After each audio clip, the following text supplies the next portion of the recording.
কুমিল্লায় সোহাগী জাহান তনু হত্যার ১০ বছর পর প্রথম কোনো অভিযুক্তকে গ্রেফতার দেখানো হয়েছে।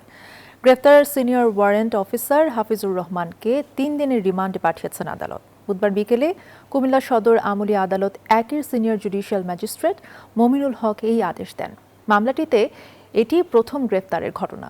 গত ৬ এপ্রিল ৩ সন্দেহভাজনের ডিএনএ নমুনা ক্রস ম্যাচের অনুমতি চান মামলার তদন্ত কর্মকর্তা। আলোচিত এই মামলায় মোট ৮০টি শুনানির দিন নির্ধারণ করা হয়। গত এক দশকে ৪টি সংস্থার ৭ জন কর্মকর্তা মামলার তদন্তে দায়িত্ব পালন করেছেন। ২০১৬ সালের ২০ মার্চ কুমিল্লা ক্যান্টনমেন্টের ভেতর থেকে সরকারি ভিক্টোরিয়া কলেজের শিক্ষার্থী ১৯ বছর বয়সী তনুর মরদেহ উদ্ধার করা হয়। মেয়ে হত্যার প্রথম আসামি ধরা পড়লেও ৩ দিনের রিমান্ডে সন্তুষ্ট নন বাবা।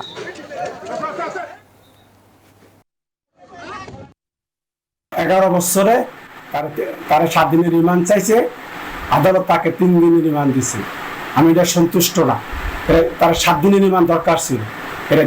আমার মেয়েটা যাতে আমার কলিজারা হা হা করে কান্দে আমার মেয়ের জন্য, তার ভক্ত কান্দুক।